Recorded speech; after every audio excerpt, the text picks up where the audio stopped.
The first confirmed encounter with intelligent alien life did not happen on a faraway planet or in a sterile, high-tech lab.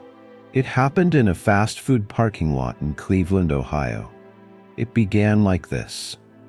Ryan Chen, a mid-level IT technician with 2 parking tickets and a half-eaten burrito on his dashboard, stumbled out of his rusting sedan on a cloudy Tuesday morning. He was already late for work and fumbling with his coffee cup when a shimmer of light zigzagged across the sky. At first, he thought it was another drone show for some local crypto startup. Then it landed, and out stepped something. It was tall, about 7 feet, and vaguely reptilian, wearing armor that shimmered like oil on water. Its eyes glowed faintly blue, and its claws twitched like they had a nervous tick. It didn't speak. Not at first. It just raised a metallic device that hummed ominously. Ryan screamed, loudly, dropped his coffee.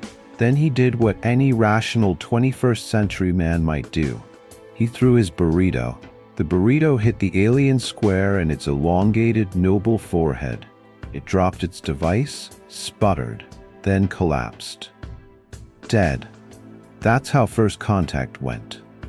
The galactic reaction news of the incident reached the Galactic Confederacy within 8 standard cycles. The fallen alien was identified as a Velkrathi envoy of primacy, a diplomat and warrior-class representative of one of the oldest empires in the galaxy. To the Velkrath, death by food projectile was considered the most dishonorable form of demise. His lineage demanded retribution. Galactic tribunals were summoned. The problem? The humans didn't know any of this. They just thought some guy in cosplay dropped dead from heat stroke. The body was cremated. No one questioned it. A few TikToks made the rounds. One went viral with the caption, "Alien LARPing gone wrong." The Confederacy votes. A rapid assembly of alien species convened. The Confederacy had long maintained balance between hundreds of species, some telepathic, others amorphous, a few carbon-based anomalies who communicated exclusively through pheromone beats. The human race was voted too volatile and barbaric to be allowed into spacefaring society. But there was a problem. The vote to destroy Earth required unanimous consent, and the Furlaxi delegation, a race of sentient jellyfish with a love for Earth cat videos, abstained. The measure failed. Instead, the Confederacy settled on something unprecedented. Observe the humans. Learn, prepare, contain if necessary. They began covertly infiltrating Earth. That's when things got worse. Humanity fights back by accident. What followed were a series of disasters. A Zilnar scout ship disguised as a cable technician was accidentally tased by a homeowner in Kansas. A cloaked surveillance drone crashed into a carnival in Brazil and was mistaken for an advanced piñata. An infiltrator posing as a barista in Portland developed an espresso addiction and defected to humanity.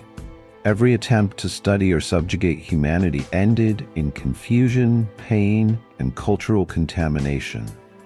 The aliens began to fear humans, not because of their weapons, but because nothing made sense. How did a species with no telepathy, no hyperlight capabilities, and no shared planetary governance survive, let alone dominate its world? How did a species that argued daily on the internet about pineapple on pizza have nuclear bombs? How did they dance so confidently without rhythm? To the galaxy, humans were a paradox, stupidly lucky, chaotically resilient, and impossible to predict. The galaxy's oldest powers began whispering, "Don't mess with Earth." Those maniacs killed a Velkrath with a burrito. Rise of the human reputation. The human reputation became mythic. Children on the crystalline worlds of Serenthia told ghost stories about the Cleveland Slayer. Alien diplomats adopted new security protocols, No food-related diplomacy near humans. Black market traders began selling Earth weapons, which were actually Nerf guns repainted. Without ever meaning to, Earth had become a feared wild card. And then, the unthinkable happened. Earth applied to join the Galactic Confederacy. Not out of conquest, not for power. Because someone in the UN read about an intergalactic trade federation on Reddit and thought there might be free Wi-Fi. It began innocently enough. A sleepy email address buried in the Galactic Confederacy's public-facing database, created centuries ago as a gesture of diplomatic transparency, received a message. Subject line: application to join, trade plus Wi-Fi access? Sender, uncontact@earth.gov. Attached was a poorly formatted PDF featuring Earth's official seal, a hand-signed letter from a deputy under-assistant to the UN Special Committee on Potential Intergalactic Trade, and a scanned page that appeared to be taken from a Star Trek convention program. There was even a question at the bottom of the form. Please indicate if acceptance includes access to any shared galactic streaming platforms. The galactic response. The Confederacy panicked. The Council of 73 Species gathered for an emergency session on Arzan Prime, a moon carved into a sentient council chamber that occasionally wept molten tears when arguments got too heated. Speaker Thrix of the Quarnic Hive opened the session with a single chilling sentence. The humans have asked to join us. Willingly. Gasps. Tentacles tightened. Feathered representatives fluffed up in alarm. This was not expected. Humanity had been categorized under Tier 7 non-compliant civilizations, the kind that required containment fields, not cooperation. But here they were, organizing, requesting, politely asking to be part of the galactic community. Worse yet, Earth's application didn't sound hostile or manipulative. It sounded sincere. We noticed several probes in low orbit. Very cool stuff. We'd love to be part of the intergalactic experience, if it's not too much trouble.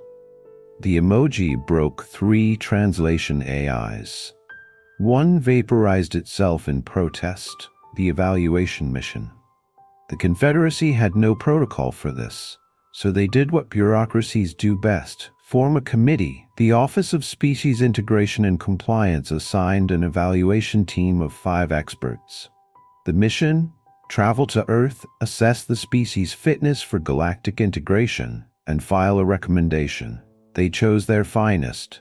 Gorloth, a Zhirval war strategist and expert in hostile civilizations. Talena, a Lorith diplomat with 2 centuries of peacemaking experience. Squibtharn, a gelatinous analyst who absorbed historical data directly through osmosis. Elish Voon, a psychic therapist tasked with evaluating mental stability. And Unit 88Z, a compliance bot with 11,000 subroutines for cultural evaluation.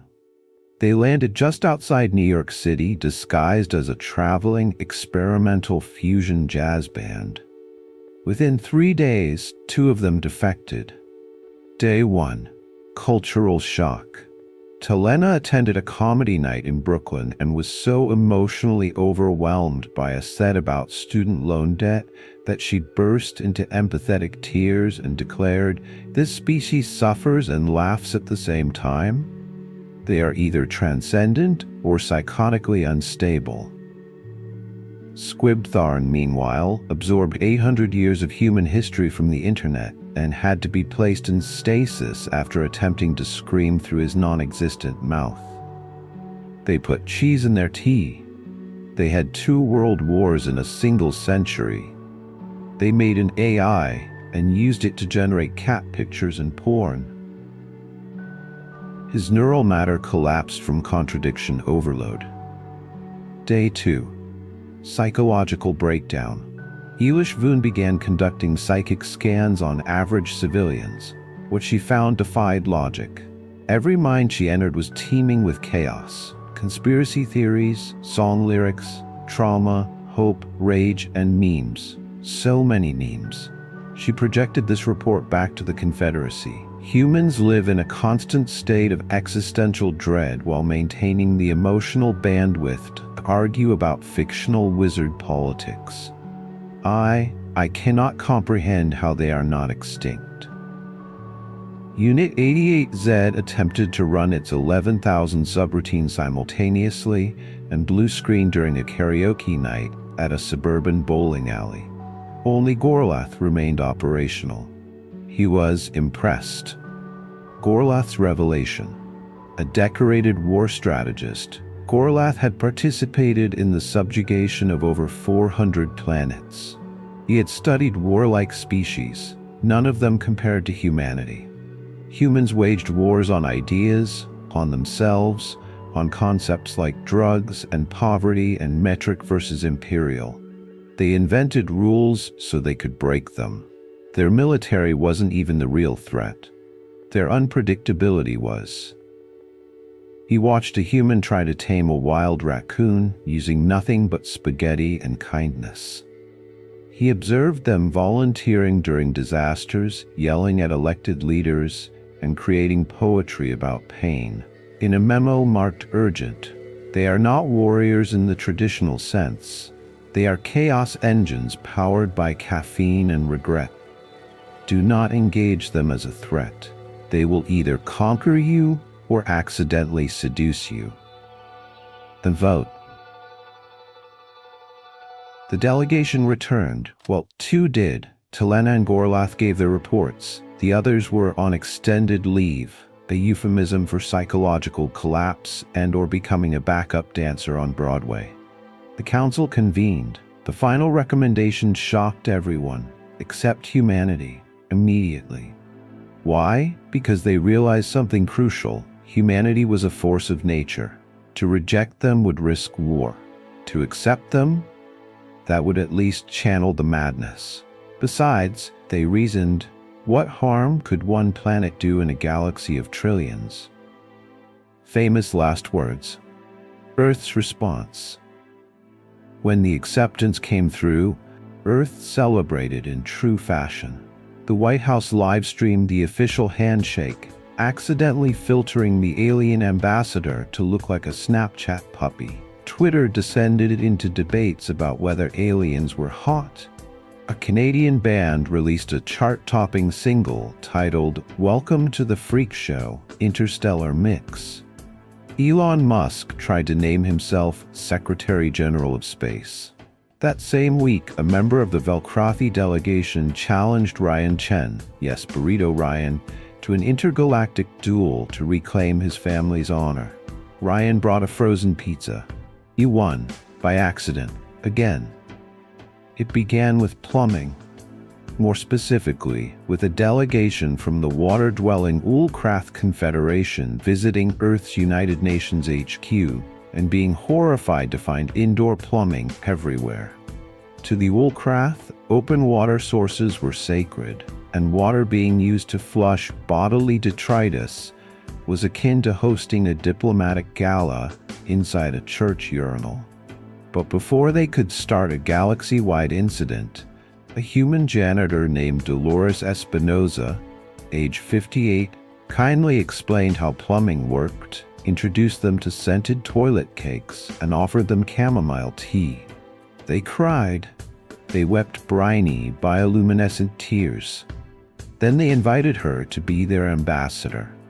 Within a week, Dolores had full diplomatic immunity, a ship named after her, and a seat on the Council of 73. Rise of the Humans. Here's what no one expected. Humanity, once granted a seat at the table, brought the table to them. Humans didn't wait for invitations. They didn't ask for permission. They started hosting.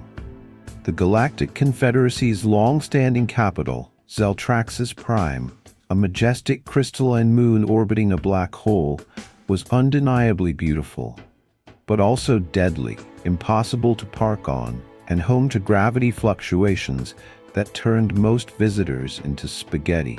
When humans suggested holding the next summit in Geneva, everyone laughed. Then they went, and they loved it. The Geneva Summit, set beside a tranquil lake lined with affordable coffee shops and easily understood signage, the Geneva Galactic Summit was a revelation. The council chambers had windows, actual windows, which was apparently a revolutionary concept in galactic politics. There were no flesh-consuming spores in the air, and everyone got a swag bag that included socks, hand sanitizer, and a personalized mug with their species name on it. Delegates from over 120 species showed up. The Zarniks, who communicated via interpretive dance, performed a thank you routine so moving that it went viral on TikTok. Suddenly, Earth was not just a curiosity, it was a destination. Bureaucratic domination. With humans officially integrated, they were required to contribute representatives to each major branch of galactic governance. That's where it all went wrong, or very, very right. See, while most species assigned lifelong experts, scholars, or telepathic AI clusters, Earth sent Deborah Lynn, a PTA mom from Ohio who ran the budget committee like a middle school bake sale, efficiently and terrifyingly. Siddharth Mehra, a philosophy grad student who accidentally rewrote 3 major clauses of the Galactic Constitution while arguing about pizza toppings. An IT guy named Jamarcus, who fixed a bug in the Confederacy's administrative core code by unplugging it and plugging it back in. That single reboot ended 6 centuries of bureaucratic gridlock. Galactic culture shock.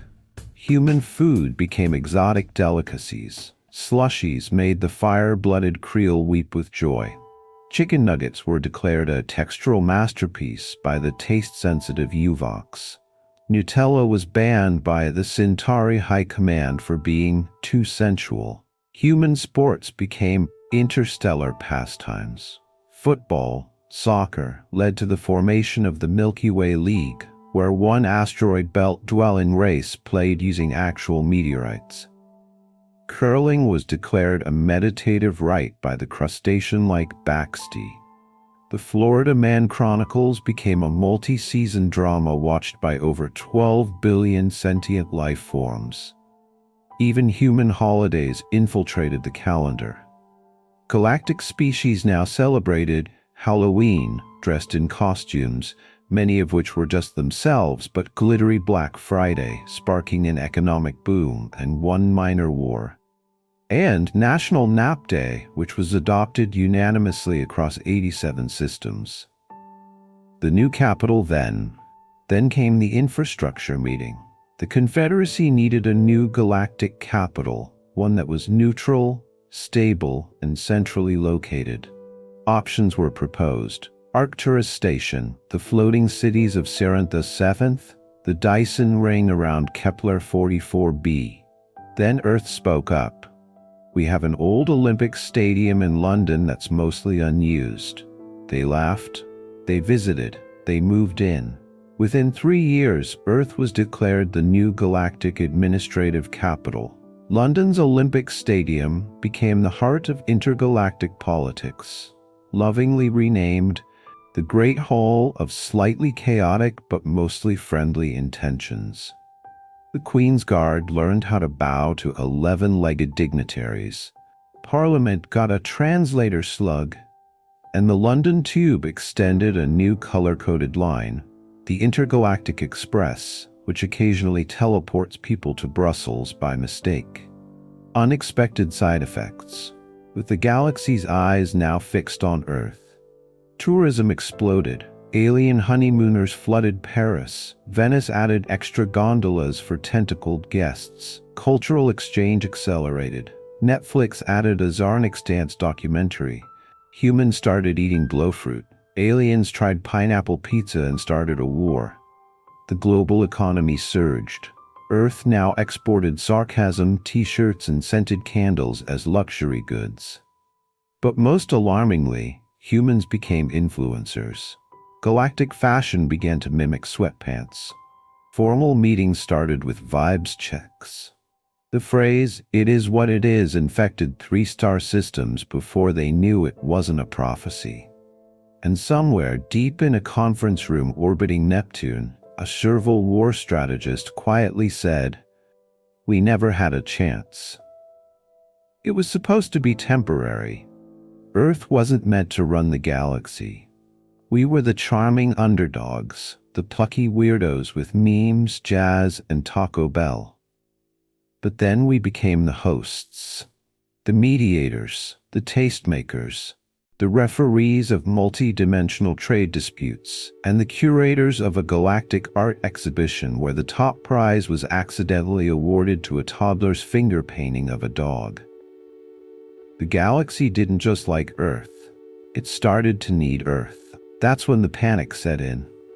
The power of soft domination. Humanity never invaded anyone. No fleets, no drones, no nanobot swarms. Instead, we exported vibes. We gave the galaxy Disney movies, empathy, stand-up comedy, ASMR. We spread comfort like a virus, throw blankets, hot cocoa, inspirational quotes on mugs. Live, laugh, love became a diplomatic doctrine. An entire moon carved it into its crust in floral script. No one saw it coming, because it didn't look like power. But power it was. After all, how do you rebel against someone who brought you pumpkin spice lattes? The rebellions that weren't. Of course, not everyone was thrilled. The Vorak Dominion, a hive-minded war species known for conquering suns, announced it would resist human influence by any means necessary. Their supreme mind broadcast a fiery message. We shall not bow to the warmth of flannel. Unfortunately, their troops were already addicted to the Great British Bake Off. The uprising lasted 6 hours.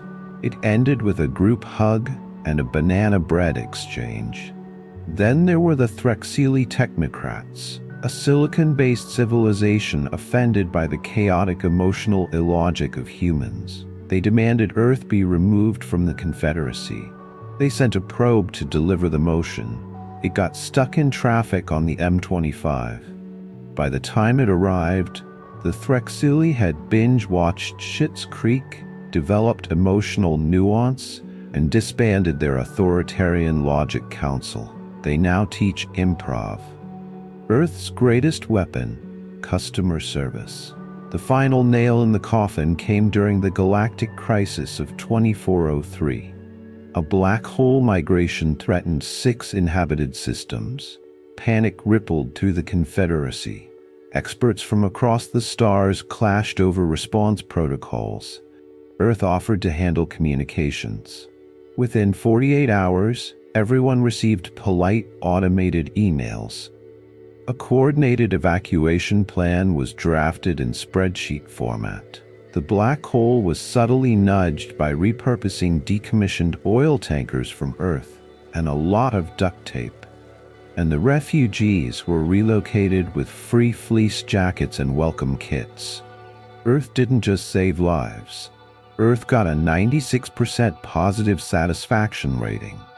The Confederacy quietly updated its emergency protocol manual to begin with. Call Karen from Delaware. The Shadow Council of Middle Management.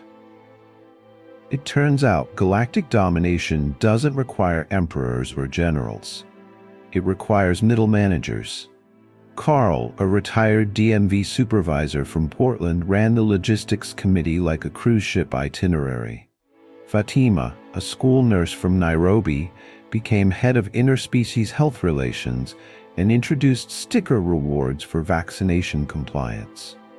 Jorge, a sandwich artist from Buenos Aires, now negotiates peace between carnivorous and herbivorous civilizations with the help of vegan options and compelling infographics.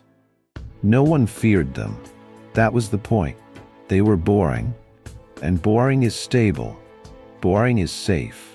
Boring saved the galaxy. The day the galaxy voted. When the formal motion came to make Earth the permanent capital of the Confederacy, there was debate. Not over whether it should happen, but which Earth city it should be. Tokyo had the infrastructure. Rio had the flair. Reykjavik had the mysterious volcano energy. But the final vote was unanimous. Cincinnati, Ohio. No one knew why. Not even Cincinnati. But it worked. The new capital was built. They called it the Terran Nexus for Intergalactic Affairs, TNIA, or just the Nook. It had excellent parking. The final broadcast.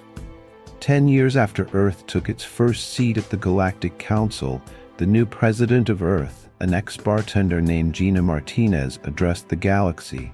We didn't mean to take over. We were just being ourselves, a little messy, a little loud, but trying to understand, trying to help.